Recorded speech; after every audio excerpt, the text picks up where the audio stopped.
দিল্লি শহরে মায়া আর তার ভাই মোহনের সাথে মোমো বিক্রি করত। নিজেদের বাবাকে ছেড়ে দুজনে দিল্লিতে রোজগার করতে এসেছিল। ওরা দেখল যে দিল্লিতে মোমোর ব্যবসা খুব ভালো ছিল। দিদি, ব্যাস এক সপ্তাহ হলো আর আমাদের খুব ভালো রোজগার হচ্ছে। আমি তো খুব খুশি দিদি। যদি তোমার কাজ এভাবে ভালোভাবে চলতে থাকে তাহলে আমরা খুব তাড়াতাড়ি মা বাবাকেও দিল্লিতে ডেকে নিতে পারি। মায়া আর মোহন খুব পরিশ্রম করে নিজেদের কাজ করছিল। আস্তে আস্তে ওদের দোকানের সামনে লম্বা লাইন পড়তে শুরু হয়ে যায়। ওদের দোকানের পাশেই কালা আর মন্টুর দোকানও ছিল। মন্টু ভাই, দেখছো ওদের দুজনকে? হ্যাঁ, এরা যদি এখানেই থাকে তাহলে আমাদের দোকান বন্ধ করে দিতে হতে পারে। আমি এই জায়গা 5 বছর ধরে দোকান চালাচ্ছি, আমি তো নড়বই না। যদি প্রয়োজন হয় তাহলে আমি ওদের উঠিয়ে দেব। হ্যাঁ কালা, আমিও তোমার সাথেই আছি। ওদের এখান থেকে উঠিয়ে দিতেই হবে। কিছু মাস পরে মায়া আর মোহনের মা বাবা দিল্লি চলে আসে। মা বাবা, তোমাদের দেখে খুব আনন্দ হচ্ছে। বাবু, তোমাদের উন্নতি দেখে আমারও খুব খুশি হচ্ছি। একদিন কালা আর মন্টু হিংসের চোখে মোমোর দোকান দেখতে দেখতে কথা বলছিল। মন্টু, এবার তো কিছু একটা করতেই হবে।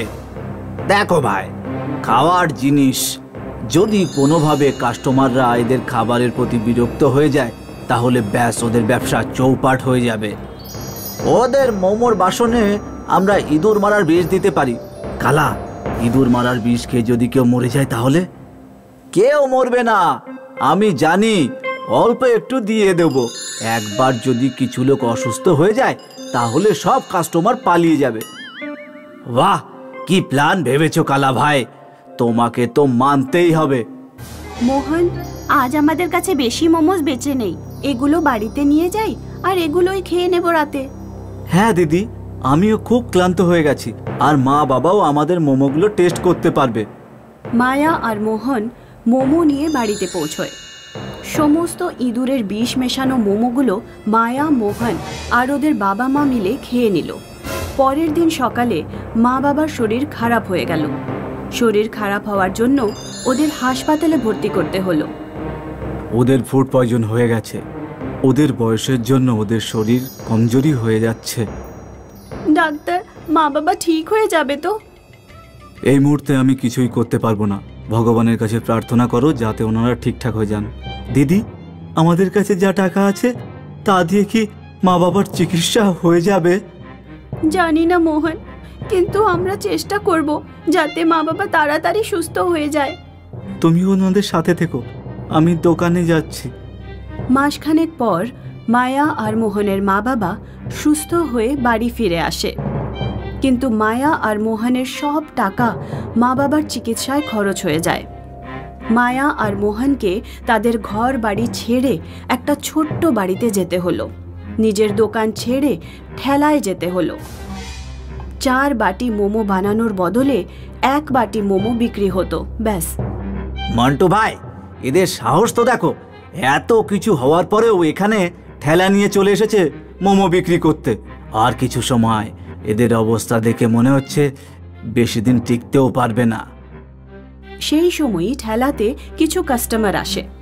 দিদি, কাল আপনাদের এখান থেকে 1 প্লেট মোমো খেয়েছিলাম আমি। মোমো খেয়েই আমার পেট ব্যথা একেবারে কমে গেল। আজ 2 প্লেট খাবো। নিশ্চয়ই খাবেন স্যার, আমি এক্ষুনি দিচ্ছি। মা, কাল তোমাদের মোমো খেয়ে আমার হাঁটুর ব্যথা কম হয়ে গেছে, আজকেও দিও 1 প্লেট। মোহন, তোমাদের মোমো খেয়ে আসার 1 বছরের পুরনো পায়ের ব্যথা ঠিক হয়ে গেছে, আর আমার বউয়ের কোষ্ঠকাঠিন্য হচ্ছিল সেটাও ঠিক হয়ে গেছে। এমন কি জাদু আছে তোমাদের মোমোতে যে অসুস্থ ঠিক হয়ে যাচ্ছে? হ্যাঁ, আজ 10 প্লেট প্যাক করে দাও, পুরো পরিবারকে খাওয়াবো। মন্টু ভাই, আমার তো দোকান বন্ধ করে গ্রামে ফিরে যাওয়ার অবস্থা হয়ে উঠেছে। সব কাস্টমাররা শুধু মোমো খায়। আমার শরীর খারাপ করার চেষ্টা করলাম কিন্তু এখান তো উল্টোই হচ্ছে, ওদের মোমো দিয়ে তো লোকজনের শরীর ঠিক হয়ে যাচ্ছে। মায়া আর মোহনের উন্নতি আকাশ ছুঁয়ে যাচ্ছিল।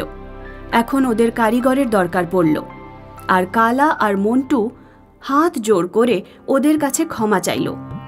ওরা সব সত্যি কথা বলে দিল। এসব শুনে মায়া প্রচণ্ড রেগে গেল আর ওদের কাজে রাখতে মানা করে দিল। কালা আর মন্টু কাঁদতে কাঁদতে ওদের দোকানে ফেরত চলে গেল আর গ্রামে চলে গেল। মায়া আর মোহন ওদের জাদু মোমোর জন্যে খুব নামি দামি আর ধনী লোক হয়ে গেল। শ্যাম আর রিমা স্বামী স্ত্রী ছিল। ওরা দুজন বাচ্চাদের সাথে মানালিতে থাকত। দিনে শ্যাম আর রিমা ম্যাগি বিক্রি করত, আর বিকেলে ওরা দুজন মোমো বিক্রি করত। মোমোর ব্যবসাটা বেশ ভালোই চলত। যারা যারা মানালিতে ঘুরতে যেত তারা শ্যামের মোমো অবশ্যই খেত, আর বেশি বেশি করে খেত তারা। আসলে শ্যামের মোমো সবারই ভালো লাগতো, কিন্তু রিমার তৈরি করা ম্যাগি কেউ খেতে চাইতো না। আর এই নিয়ে শ্যাম আর রিমার মধ্যে মন কষাকষি শুরু হয়। এই যে গিন্নি, আজকে কি রান্না করেছো খাবারে? এমনিতেই অনেকদিন হয়ে গেছে তোমার হাতের ম্যাগি খাইনি। হ্যাঁ, তুমি একদম ঠিক বলছো। মজার করো আমাকে নিয়ে, আর কি। আমি তো এরকমই আর কি। বাইরের লোকেদের আমার ম্যাগি পছন্দ হচ্ছে না, আর তারপর তুমি বলেই চলেছো। রিমা রাগ করে রান্নাঘরে চলে যায়। একদিন শ্যামের দোকানে একটা লোক আসে আর বলে, এই যে দাদা, আপনার দোকানের মোমো দারুণ খেতে। আর এরকম মোমো তো শুধু মানালিতে নয়, পুরো দুনিয়ায় কোথাও পাওয়া যাবে না। আমার তো মাঝে মাঝে ইচ্ছে করে যে আমি আপনার হাতে একটা চুমু খেয়ে নিই। প্রশংসা শুনেছি কতদিন হয়ে গেছো। জানেন দাদা, এই কথা শুনতে শুনতে আমি তো একেবারে ক্লান্ত হয়ে পড়েছি। নতুন কিছু বলুন। ব্যাস, নিজের খেয়াল রাখবেন, আপনার সফলতা যেন চরম উচ্চতায় যেন পৌঁছে না যায়। আমি তো সফলই, সেই জন্য একটু অহংকারও আছে। লোকটা এই কথা বলে ওখান থেকে চলে যায়। শ্যামের সফলতা দেখে আরও অনেকজন ওখানে মোমোর দোকান খুলে ফেলে আর বিক্রি করতে শুরু করে। মনে হচ্ছে আমাদের ব্যবসায় কারো নজর লেগেছে। আমি তোমাকে বলেছিলাম না, বেশি সবাইকে বলো না। দেখলে আমাদের ব্যবসা দেখেই কত লোকে মোমোর দোকান খুলে দিয়েছে। আরে তুমি এই নিয়ে বেশি ভেবো না। আরে লোকে ব্যবসা নয়, ব্যবহার দেখে কেনা বেচা করে। আর সেই সব লোকেরাই ব্যবসা আর ব্যবহার করে আমাদের থেকে এগিয়ে যাবে, আর আমরা কিচ্ছু করতে পারবো না। একটা না একটা উপায় আমাদেরকে বের করতেই হবে, না হলে তোমার কথা যে সত্যি হয়ে যাবে। শ্যাম রিমার কথায় কোনো গুরুত্ব দেয় না। কয়েকদিন পরে ওদের ব্যবসা একেবারেই বসে যায়। শ্যাম এই ব্যাপারে খুবই চিন্তিত হয়ে পড়ে। একদিন বাজার থেকে শ্যাম ব্যবসার জিনিসপত্র কিনতে গেছিল, তখনই তার অ্যাক্সিডেন্ট হয়ে যায় আর ওর খুব আঘাত লাগে।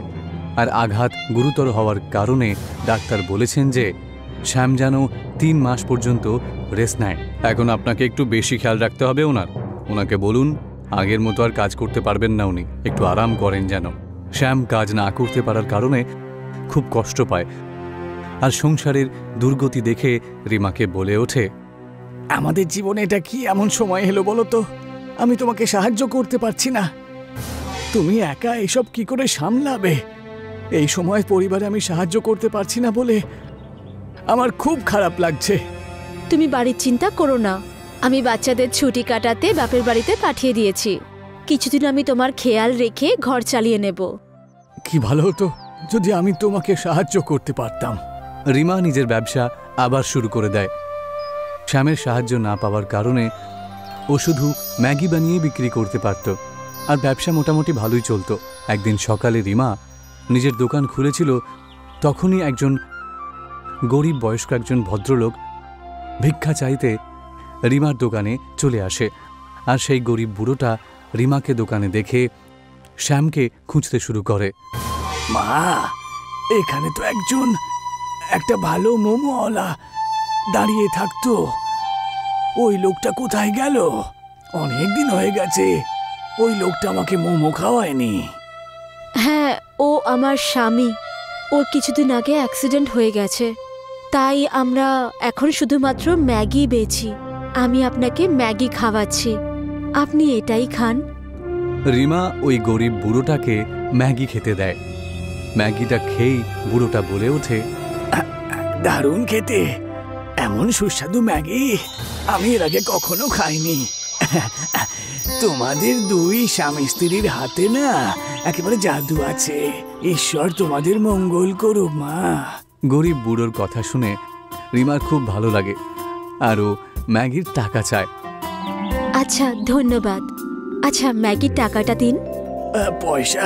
কোন পয়সা? আমি কখনো তোমার স্বামীকে পয়সা দিইনি। আমি যখনই আসতাম ও আমাকে ফ্রিতেই মোমো খাওয়াতো। সকাল সকাল এসে দিনের শুরুটাই এরকম করে দিল এ। আজকে দিনটাই তো পুরো খারাপ হয়ে গেল। গরিব বুড়োটা ওখান থেকে যেই চলে যাচ্ছিল তখনই ও দাঁড়িয়ে পড়ে আর বলে ওঠে, আমি প্রায়ই তোমার স্বামীর হাতের মোমো খেয়ে ওকে একটা জাদুর তাবিজ দিয়ে যেতাম, আর সেটা দিয়েই তো ওর মোমোর ব্যবসা খুব ভালো চলতো। আমি সেই তাবিজই তোমাকে এখন দেব। গরিব বুড়োটা নিজের ঝোলা থেকে একটা তাবিজ বের করে। এই তাবিজটা তুমি তোমার দোকানে বেঁধে রেখো আর নিজের ব্যবসা চালাও। কিরকম তাবিজ? কই, উনি তো কখনো আমাকে এই ব্যাপারে কোনো কিছু বলেননি। এই নাও মা, আর এবার থেকে ম্যাগি আর মোমো একসাথে মিশিয়ে বানাতে শুরু করে দিও। তাহলে তুমি ম্যাগি ভালোই বানাও আর তোমার স্বামীর সাহায্যে ম্যাগি আর মোমো মিশিয়ে তার ব্যবসা শুরু করো। এই কথা বলে গরিব বুড়োটা ওখান থেকে চলে যায়। রিমা বাড়িতে গিয়ে এই সব কথা শ্যামকে বলে। শ্যাম এই সব কথা শুনে বলে ওঠে, অনেক বছর আগে একজন গরিব বুড়ো বাবা আমাদের দোকানে এসেছিল। আমি ওনাকে মোমো খাইয়েছিলাম। তখন উনি আমাকে একটা তাবিজ দিয়েছিলেন, যেটা আমি আমাদের মোমোর দোকানে ঝুলিয়ে দিই, আর দোকান ভালোই চলতে শুরু করে। মনে হয় এটা সেরকমই কোনো তাবিজ হবে। উনি এও বললেন যে আমাদের ম্যাগি, মোমো এসব বেচা উচিত। ম্যাগি আর মোমোর মিশ্রণ। যেমনটা উনি বলেছেন আমাদের তেমনটাই করা উচিত। তাহলে দেখবে আমাদের ব্যবসা আরো ভালো চলবে। শ্যামের কথা শোনার পর রিমা তার দোকানে সেই গরিব বাবার দেওয়া তাবিজটা ভালো করে বেঁধে দেয় আর ম্যাগি মোমো বানাতে শুরু করে দেয়। আর কয়েকদিনের মধ্যেই এই ম্যাগি মোমোর গল্প পুরো মানালিতে শুনতে পাওয়া যায়। রিমার হাতের ম্যাগি মোমো ট্যুরিস্টদের এতটাই ভালো লাগে যে ওরা সবাই বারবার চেয়ে চেয়ে খেত, আর অন্য মোমোর দোকানরা নিজেদের ব্যবসা বন্ধ করে ওখান থেকে চলে যায়। আর শ্যামের শরীরটাও আগের থেকে অনেকটাই ঠিক হয়ে গেছে। এবার থেকে আমিও তোমাকে সাহায্য করব। আমাদের ব্যবসা দেখো আরো ভালোভাবে চলবে। আমাদের ম্যাগি মোমোস এখন সবার পছন্দ হচ্ছে। যদি আমরা আমাদের হাতগাড়িটা একটা ক্যান্টিনে বদলে দিই তাহলে আর অনেক ধরনের ম্যাগি মোমোস বানিয়ে বানিয়ে বেচি, তাতে আমাদের মুনাফাও হবে। শুধু ক্যান্টিন নয়, আমরা বরং একটা মোমোর ভালো মতো ফ্যাক্টরি খুলে বসে থাকবো। তুমি সংসারটা খুব ভালোভাবে সামলে নিয়েছো, তাও আবার আমার না থাকা সত্ত্বেও। এর চেয়ে বেশি গর্বিত হওয়ার কারণ আমি কোনোদিনও পাবো না। শ্যাম আর রিমা দুজনে মিলে একটা বড় ম্যাগি মোমোর ক্যান্টিন খুলে নেয়। ওদের ব্যবসা আগের থেকে দ্বিগুণ ভালোভাবে চলতে শুরু করে, আর ওরা খুব সুখে স্বাচ্ছন্দ্যে নিজের পরিবারকে নিয়ে বাস করতে শুরু করে। নাগপুর গ্রামে পিঙ্কি নামের একটা মেয়ে নিজের মায়ের সাথে থাকতো। ও গ্রামে একটা বিদ্যালয়ের সামনে কচুরি আর বার্গার বিক্রি করত। গরম গরম কচুরি আর বার্গার খেয়ে নাও, যে একবার খাবে সে খেতেই থাকবে। এসো এসো এসো, গরম গরম কচুরি বার্গার নিয়ে নাও। বিদ্যালয়ের ছুটি হওয়ার পর সমস্ত বাচ্চারা তার ঠেলার সামনে এসে গরম গরম কচুরি বার্গার খেত। পিঙ্কি, আমাকে এক প্লেট কচুরি বার্গার দিয়ে দাও। এইভাবেই সমস্ত বিদ্যার্থীরা খুব শখ করে কচুরি বার্গার খেত। এইটুকুই নয়, ওই গ্রামের লোকেরাও ওখানে খাবার খেতে আসতো। পিঙ্কি মা, নিয়ে যাবার জন্য কচুরি বার্গার প্যাক করে দাও তো। পিঙ্কি মা, আমাকে 2 প্লেট কচুরি বার্গার ভরে দিও তো। তোমার হাতে বানানো কচুরি বার্গার দেখে আমার জিভে জল চলে আসে আর কি বাবা। ধন্যবাদ কাকু। স্কুলের বাইরে রেখা আর ওর বোন শিখাও কচুরি বিক্রি করত, কিন্তু ওদের বিক্রি সেরকম হতো না। এইসব দেখার পর রেখা আর শিখা খুব ঈর্ষা করত। একটুও ঠেলাতে তো দেখ কিরকম ভিড় লেগেছে, সমস্ত লোকেরা ওর ঠেলাতেই যায়। হ্যাঁ দিদি, সকাল থেকে আমাদের দোকানে কেউ কচুরি কিনতে আসেনি। এখন এই দোকান চালানোর জন্য কিছু একটা করতেই হবে। পিঙ্কি কচুরি বার্গার বিক্রি করে বাড়ি ফেরত আসতো আর নিজের অসুস্থ মায়ের দেখাশোনা করত। জানো মা, আজকে আমার হাতের কচুরি বার্গার খেয়ে সবাই খুব প্রশংসা করেছে আর আমার সমস্ত বার্গার বিক্রি হয়ে গেছে। এটা তো খুব ভালো কথা। ভগবান করুক এইভাবেই তোমার বিক্রি হতে থাকুক। কিছুদিন পরই ওর মায়ের শরীর খুব খারাপ হয়ে যায় আর পিঙ্কি ওনাকে সরকারি হাসপাতালে নিয়ে গিয়ে ভর্তি করিয়ে দেয়, যার কারণে ও কচুরি বার্গারের দোকান লাগাতে পারে না। অন্যদিকে রেখা এই ব্যাপারের লাভ উঠিয়ে লোকেদেরকে নিজের দোকানে ডাকে। এসো এসো, আমার কচুরি একবার খেলে বারবার খাবে। রেখা দিদি, কচুরি বার্গার দিয়ে দাও আমায় 1 প্লেট। এক্ষুনি দিচ্ছি, একটু দাঁড়া। ওর হাতের কচুরি বার্গার খেয়ে বাচ্চারা বলে, এটা কি রকম কচুরি বার্গার বানিয়েছো? এরকম বার্গার খেয়ে তো আমাদের পেটই খারাপ হয়ে যাবে। তুমি পিঙ্কি দিদির মতো কচুরি বার্গার বানাতে পারো না? রেখার হাতের কচুরি বার্গার খেয়ে কেউ পছন্দ করে না। অন্যদিকে পিঙ্কির মা সুস্থ হয়ে বাড়ি চলে আসে আর পিঙ্কি দ্বিতীয় দিনই কচুরি বার্গার বিক্রি করতে ওখানে চলে আসে। গরম গরম কচুরি বার্গার নিয়ে নাও। বাচ্চারা পিঙ্কিকে দেখে দৌড়ে চলে আসে। দিদি, তোমার হাতের কচুরি বার্গার না খেয়ে আমাদের ভালোই লাগছিল না মোটেই। চলো চলো, এখন তাড়াতাড়ি কচুরি বার্গার দিয়ে দাও। দেখতে দেখতেই ওখানে সমস্ত বাচ্চারা এবং গ্রামবাসীরা কচুরি বার্গার খেতে চলে আসে, যেটা দেখে রেখা বলে, একটু দেখ তো ওইদিকে, আমার হাতের কচুরি বার্গার কেউ খায়নি। আর পিঙ্কি আসা মাত্রই ওর ঠেলাতে এত ভিড়, ওকে তো মজা দেখাতেই হবে। রেখা পিঙ্কিকে মজা দেখানোর পরিকল্পনা করে আর ও সুযোগ বুঝেই পিঙ্কির কচুরিতে ওষুধ মিশিয়ে দেয়, যার কারণে লোকেদের পেটে ব্যথা শুরু হয়। আরে কি, এই পিঙ্কির কচুরি বার্গার খেয়ে তো পেটে ব্যথা হচ্ছে। হ্যাঁ হ্যাঁ, আপনি ঠিক বলেছেন, আমার পেটেও ব্যথা হচ্ছে। এবারে কে এখান থেকে তাড়িয়ে দিতে হবে। হ্যাঁ হ্যাঁ, তাড়িয়ে দিতে হবে। ওর কচুরি বার্গার খেয়ে যদি আমাদের শরীর খারাপ হয়ে যায় তাহলে। পিঙ্কিকে গ্রামের লোকেরা ওখান থেকে তাড়িয়ে দেয় আর পিঙ্কি কাঁদতে কাঁদতে নিজের ঠেলা নিয়ে ওখান থেকে চলে যায়। এইসব দেখে রেখা খুব খুশি হয়। এখন হলো তো মজা, এখন বিক্রি কর, কচুরি বার্গার বিক্রি কর। পিঙ্কি একটা গাছের নিচে বসে পড়ে আর কাঁদতে শুরু করে। এখন আমি আমার মায়ের চিকিৎসা কি করে করাবো? আমার কচুরি বার্গার বিক্রি হলো না। আমার কচুরি বার্গারে আমি এমন কি দিলাম বাবা? একজন বয়স্ক লোক পিঙ্কির ঠেলাকে দেখে পিঙ্কির দিকে এগিয়ে আসে আর বলে, মা, আমাকে কচুরি বার্গার দাও না, আমার খুব খিদে পেয়েছে। না আঙ্কেল, আমি এই কচুরি বার্গার আপনাকে দিতে পারবো না। এই কচুরি বার্গারে কেউ কিছু একটা মিশিয়েছে। কি করব মা, আমার যে খুব জোরে খিদে পেয়েছে। আমি তোমার এই দোকানটা দেখলাম, তাই তোমার কাছে চলে এলাম। না আঙ্কেল, এই কচুরি বার্গার আপনি খাবেন না। আমার কাছে 50 টাকা আছে, নিয়ে নিন আর অন্য কোথাও গিয়ে অন্য কিছু খেয়ে নিন। পিঙ্কির এই কথাটা শোনার পর বয়স্ক লোকটার খুব ভালো লাগে আর ওই বয়স্ক লোকটা কচুরি বার্গারের দিকে দেখে নিজের হাত ওঠায়। ওনার হাত থেকে আলো বেরোয় আর উনি জাদু করার পর ওখান থেকে চলে যান। এই কথাটা পিঙ্কি বুঝতেই পারে না আর ও বাড়িতে গিয়ে নিজের মাকে বলে, মা, আজ আমি কচুরি বার্গার বিক্রি করতে পারিনি। আমার কচুরি বার্গারে কিছু একটা মিশিয়ে দিয়েছিল কেউ, যার কারণে লোকেদের পেট খারাপ হয়ে যাচ্ছিল, তাই আমাকে ওখান থেকে সরিয়ে দেওয়া হলো। কি কচুরি বার্গারে মিশিয়ে দিয়েছে? আমাকে একটু খাইয়ে দেখা, আমিও তো দেখি যে কচুরি বার্গারে কি মেশানো আছে।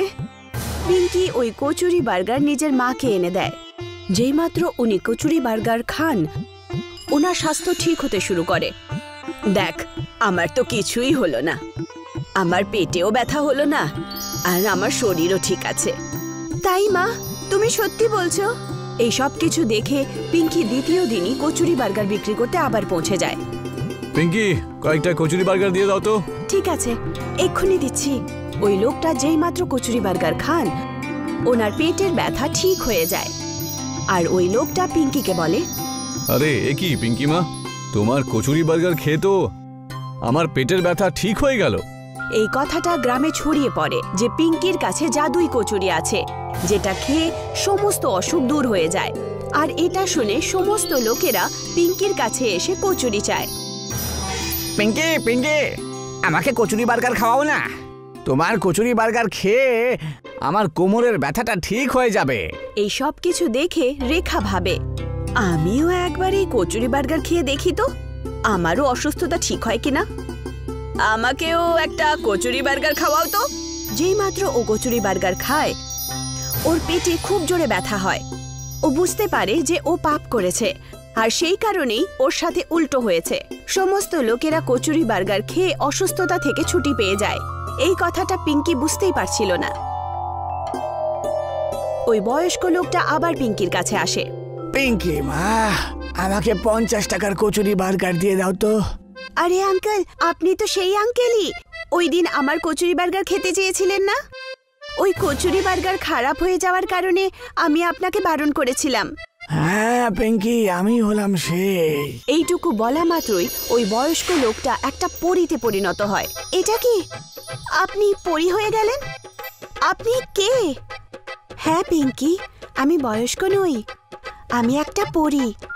তোমার সততা দেখার পর আমার খুব ভালো লাগলো, আর তাই আমি তোমার কচুরি বার্গারকে একটা জাদুই কচুরি বার্গারে পরিণত করেছিলাম, যার কারণে যেই সৎ লোক ওই কচুরি বার্গার খাবে তার অসুস্থতা দূর হয়ে যাবে।